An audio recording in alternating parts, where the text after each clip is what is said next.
Convener PV Kumar Reddy మరియు శ్రీ చౌడేశ్వరి దేవస్థానం మాజీ chairman PV Kumar Reddy గారితో ముఖాముఖి కార్యక్రమంలో మనము ఇక్కడ ఉన్నాము. వాళ్ళు సుదీర్ఘ కాలంగా వారు టీడీపీ కార్యకర్తగా నాయకుడిగా కొనసాగుతూ ఉన్నారు. టీడీపీ పార్టీ గెలుపు కోసం వారు ఎటువంటి కృషి చేస్తున్నారు, పార్టీకి కృషి గెలుపుకు ఏ విధంగా చేస్తున్నారనే విషయం వారి ద్వారానే అడిగి తెలుసుకున్నాము. సార్ నమస్తే సార్. పివి కుమార్ రెడ్డి గారు, మీరు సుదీర్ఘకాలంగా టీడీపీ పార్టీలో కొనసాగుతున్నారు. మీరు పార్టీ గెలుపుకు మీరు ఏ విధంగా కృషి చేస్తున్నారో మీ మాటల్లో కొంచెం మా ఛానల్ ద్వారా తెలియజేయండి సార్. విజయనగరం ప్రేక్షకులకు నా నమస్సుమంజలు. మీరు ఈరోజు మీ ద్వారా ఇంటర్వ్యూ ద్వారా మా తెలుగుదేశం ప్రజలు కానీ మా రాష్ట్ర ప్రభుత్వం ఇప్పుడు చేస్తున్న ప్రభుత్వం చేస్తున్నది ఏమిటి, మేము గతం వచ్చే దాంట్లో మేమేం చేయగలుగుతాం అనే దానికి క్లుప్తంగా వివరిస్తాము. ఇప్పుడు మా తెలుగుదేశము మా ఇన్ఛార్జి జనార్దన్ రెడ్డి గారు ఇప్పుడు నామినేషన్ ఇవ్వడం జరిగింది. ఆయనకు అపూర్వమైన స్వాగతం ప్రతి విలేజ్ లో అపూర్వంగా చేర్పులు జరుగుతున్నాయి. అలాగే ఒక విజన్ ఉన్న నాయకుడు, ఒక విజన్ కర్త అంటే బీసీ జనార్దన్ రెడ్డి గారు. అభివృద్ధి అంటే మా మండలం కానీ ఆ నుంచి మిగతా మండలం 5 మండలాల్లో ఏదైనా అభివృద్ధి జరిగిందంటే ఒక తెలుగుదేశం హయాంలోనే జరిగింది. కానీ మిగతా దానిలో ఇప్పుడు వచ్చిన జగన్మోహన్ రెడ్డి గారి ప్రభుత్వం చేసింది ఏం లేదు. అలాగే ఇంకా చెప్పుకుంటూ పోతే మేము ఇప్పుడు ప్రజలలో రోజు మేము ఇంటింటి ప్రచారం చేస్తున్నాము. అపూర్వమైన స్పందన. మనం ఇంట్లోకి వాళ్ళే వచ్చి ఎదురు వచ్చి సార్ మేము వేస్తాం రెడ్డి, మీరెందుకు ఇంత తిరగాల్సిన పని ఎందుకు, మేము ఉన్నాం కదా, మీరు ఎందుకు మీరు చూసుకోండి, వేరే విలేజ్ చూసుకోండి అని చెప్తున్నారు. అలాగే మేము కూడా మీకు ఏమి వచ్చింది, గత ప్రభుత్వం ఏం చేసింది, మేము ఇప్పుడు వర్తమానం మళ్ళీ మేము వస్తే మేము ఏం చేస్తామని వాళ్ళకు విశదీకరిస్తున్నాము.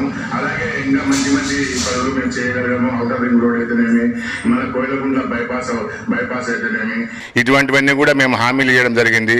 అలాగే జోడులు రాసి ఎత్తిపోతల పథకం కానీ, జోడులు రాసి 0.8 TMC మన స్టోరేజ్ కానీ, ఇవన్నీ కూడా మేము నారా చంద్రబాబు నాయుడు గారితో ఆ నుంచి లోకేష్ బాబు గారితో చెప్పించడం జరిగినది. వాళ్ళు నిబద్ధతతోటి ఇంకా పనిచేసి ముందుకు సాగాలని. ఒక విజన్ ఉన్న పార్టీ అంటే ఏదంటే ఒక తెలుగుదేశం పార్టీ. ఇవన్నీ మీరు గమనించుకొని ప్రజలు కూడా తెలుగుదేశం పార్టీని అత్యధిక ఓట్లతో గెలిపించి మన జనార్దన్ రెడ్డినే కాదు రాష్ట్ర ప్రభుత్వం కూడా ఏర్పాటు చేసి అక్కడ చంద్రబాబు నాయుడు గారు ముఖ్యమంత్రిగా వచ్చి ఇక్కడ జనార్దన్ రెడ్డి గారు ఇక్కడ ఎమ్మెల్యే గెలిచి ఈయన ఉన్నతమైన పదవులు అలంకరిస్తే మనకు ఒక విజన్ ఉన్న నాయకుడు దొరుకుతాడు. మనం కూడా ప్రతి ఒక్క పని చేసుకునే కంటే అందుబాటులో ఉన్న నాయకుడు ఓ జనార్దన్ రెడ్డి గారని మేము భావిస్తూ ఉన్నాము. ప్రజలు కూడా అదే భావిస్తూ ఉన్నారు. ఈ కార్యక్రమము ఇంకా మాకు ఇంకో 10-15 రోజులు ఉంది. ఇంకా విస్తృతంగా ముందుకు తీసుకుపోయి ఓట్ల స్థాయిని ఇంకా శాతం పెంచి తెలుగుదేశం పార్టీ అత్యధిక మెజార్టీతో గెలిచడానికి మేము తప్పకుండా కృషి చేస్తామని చెప్పడం జరిగింది. మీరు ప్రజల్లోకి ఇప్పుడు వెళ్తున్నారు, ప్రచారం చేయడానికి వెళ్తున్నారు. మీరు సూపర్ 6 అనే ఒక కార్యక్రమాన్ని పెట్టి ప్రజలకు పథకాల గురించి వివరిస్తున్నారు. ఆ పథకాలు ఏంటి, ఆ ప్రజలలో ఆ పథకాల గురించి చెప్పినప్పుడు వాళ్ళ స్పందన ఏ విధంగా వస్తుంది, వాళ్ళకు మీరు ఏ విధంగా వివరిస్తున్నారు, ఆ స్పందన గురించి వివరించండి సార్. అన్నదాత పథకం కింద మనము ఎవరీ ఇయర్ 1 ఎకరా పొలం ఉన్న వ్యక్తికి కూడా మనం 20,000 రూపాయలు ఇవ్వడం జరుగుతుంది. అంటే 5 సంవత్సరాలకు 1 ఎకరా ఉన్న వ్యక్తి కూడా 1,00,000 రూపాయలు పడుతుంది. అలాగనే మన తల్లికి వందనం కింద మేము ఇంతకుముందు అమ్మఒడి కింద జగన్మోహన్ రెడ్డి గారు ఎంతమంది పిల్లలు ఉంటే అంతమందికి మేము 15,000 ఇస్తామన్నారు. ఇప్పుడు ఒకరున్న 3-4 ఉన్నా కూడా ఆయన 13,000కు మించి వేయటం లేదు. మేము 4 పిల్లలు ఉన్నా కూడా 15,000 రూపాయలు చొప్పున మనము 15,000 రూపాయల చొప్పున ఎంతమంది పిల్లలు ఉంటే అంతమందికి మనం వేయడం జరుగుతుంది.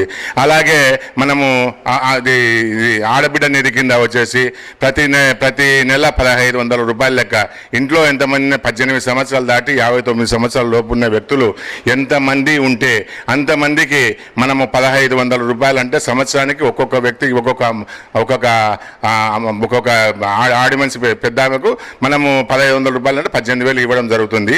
అలాగనే ఇంకా నీకు 3 గ్యాస్ సిలిండర్లు ఫ్రీ ఇవ్వడం జరుగుతుంది.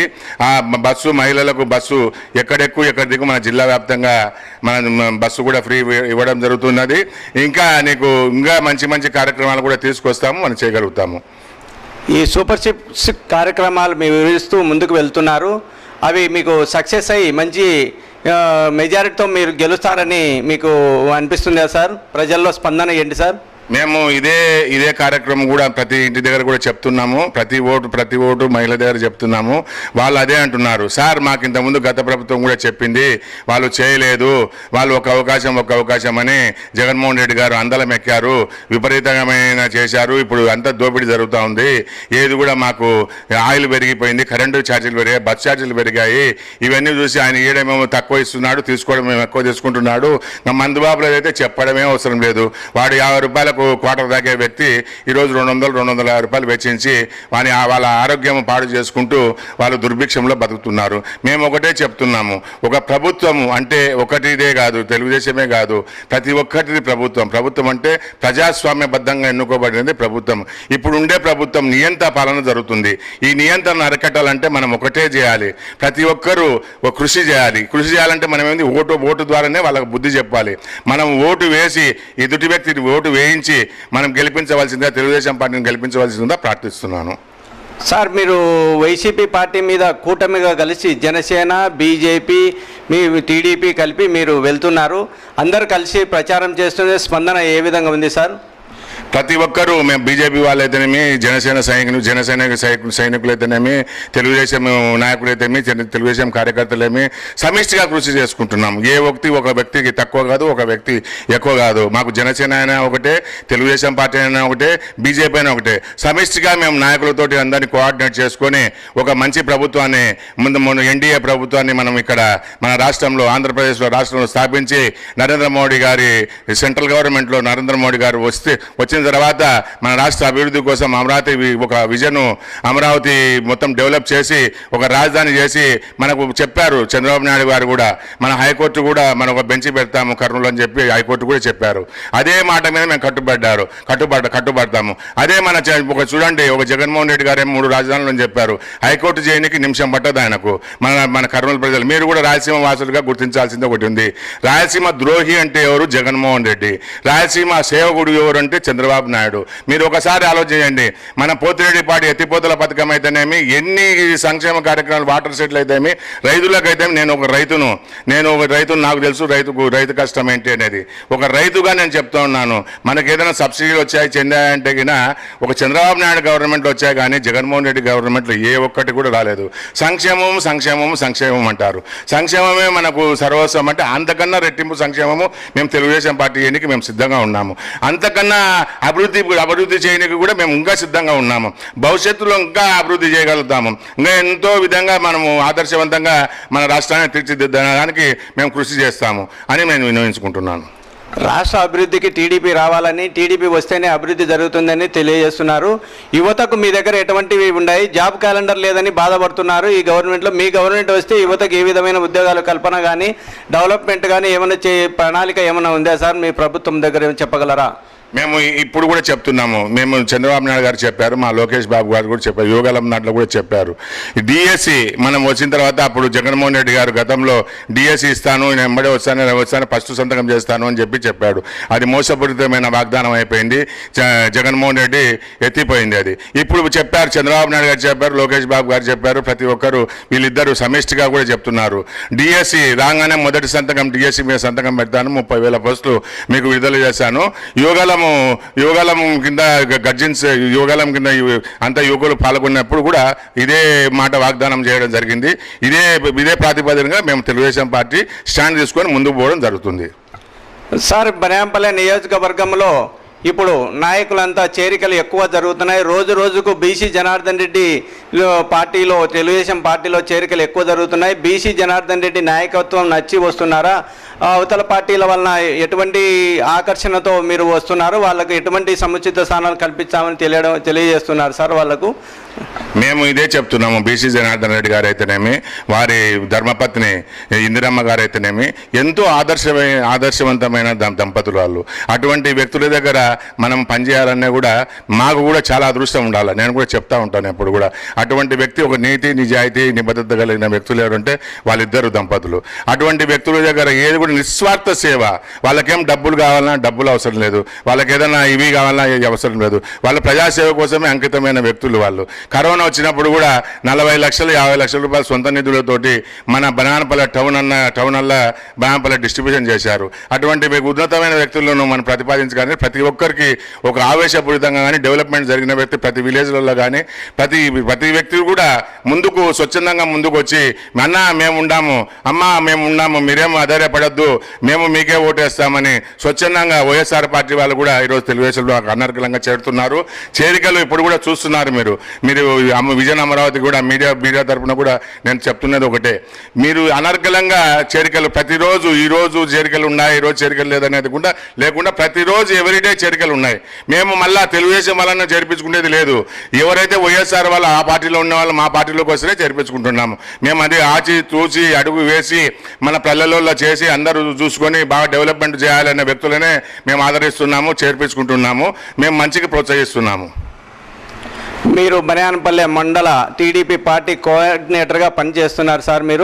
మీరు అధిక మెజార్టీతో ఎంత మెజార్టీ తెప్పిస్తాము, గెలిపిస్తామనే ధైర్యం మీకు జనార్దన్ రెడ్డిని గెలిపిస్తామనే ధైర్యంగా మీరు చెప్పగలరా సార్? నేను తప్పకుండా చెప్తాను. ఈ విషయంలో నేను ఎటువంటి ఆందోళన లేదు, నాకు ఎప్పటికి కూడా లేదు. నేను మా నాయకులకు కూడా చెప్పాను, మా క్యాడర్ కూడా చెప్పాను, అందుచే మా జనార్దన్ రెడ్డి మా నాయకుడికి చెప్పారు, ఆమె కూడా ఇందిరమ్మ గారికి కూడా చెప్పాను, మీరేం ఆధారపడద్దండి, 25,000 పై మాటే ఉంటుంది మన గెలుపు, 25,000 లోపలైతే ఉండదు. తప్పకుండా ప్రజలు మీ వెంట రానికి సంసిద్ధంగా ఉన్నారు, మీరు ఏమి కూడా ఆందోళన పడవద్దు, మీరు చౌడేశ్వరి దేవి ఆశీర్వాదం తీసుకోండి, ముందుకు సాగండి, విజయం దక్కించుకోండి అని చెప్పాను. ఇదే విజయం ఇదే కథతో చంద్రబాబు నాయుడు గారు కూడా ఇదే ప్రమాణ స్వీకారం చేస్తారు. ఆయన ఆధ్వర్యంలోనే ఈయన క్యాబినెట్ మినిస్టర్ కూడా అవుతారని మాకు ప్రగాఢమైన విశ్వాసం.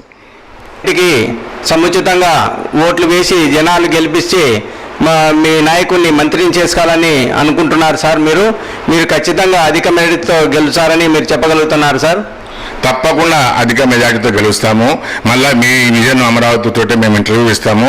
మా నాయకుడు ఆదినాయకుడితో మాది చంద్రబాబు నాయుడు గారి ఆధ్వర్యంలో అన్న మినిస్టర్ అయిన తర్వాత మిమ్మల్ని కూడా ఛానల్ తీసుకుపోయి ఆయన ముందర పెట్టి మీకు ఇంటర్వ్యూ కూడా ఇప్పిస్తాము. తప్పకుండా మంచి మెజార్టీతో అఖండమైన మెజార్టీతో కలిసి మన రాష్ట్ర ప్రభుత్వమే కాదు మా తాలూకా మొత్తం మా బనానపల్లె కాన్స్టిట్యున్సీ అంతా అభివృద్ధిలోకి తీసుకువచ్చే బాధ్యత జనార్దన్ రెడ్డి అన్న గారి ఆధ్వర్యంలో వాళ్ళకి సైనికులుగా మేము పనిచేస్తామని చెప్పేసి విజయన్ అమరావతి తరఫున మేము ఈరోజు మాట వాగ్దానం చేస్తున్నాము. ఈ అవకాశం నాకు కల్పించినందుకు మీకు విజయన్ అమరావతి తరఫున ప్రేక్షకులకు కానీ అలాగే మీడియా వాళ్ళకు కానీ వాళ్ళ యాజమాన్యానికి కానీ కృతజ్ఞతలు తెలపడం జరుగుతున్నది. అలాగే మనం ఇవన్నీ సాధించాలంటే, మనం ఈ డెవలప్మెంట్ సాధించాలంటే మనం తెలుగుదేశం పార్టీకి సైకిల్ గుర్తుకు అలాగే ఎంపీ అభ్యర్థి శబరి అమ్మ గారికి అంటే ఈ జనార్దన్ రెడ్డి అన్న గారికి మన అసెంబ్లీ కాన్స్టిట్యున్సీ ఎమ్మెల్యేగా జనార్దన్ రెడ్డి అన్న గారు పోటీ చేయడం జరుగుతున్నది. వీళ్ళిద్దరికి అమూల్యమైన ఒక్కొక్కరికి 2 ఓట్లు వస్తాయి. ఒకటి ఎంపీ కాన్స్టిట్యున్సీ, ఒకటి ఎమ్మెల్యే కాన్స్టిట్యున్సీ. 2 ఓట్లు సైకిల్ గుర్తుకు వేసి అమూల్యమైన ఓటును మీరు సద్వినియోగం చేసుకుంటారని ఆశిస్తూ అలాగే ఆకాంక్షిస్తూ మీ సదా మీ సేవలో మీ Kumar Reddy. Thank you very much sir. Cameraman మధుతో లక్ష్మయ్య.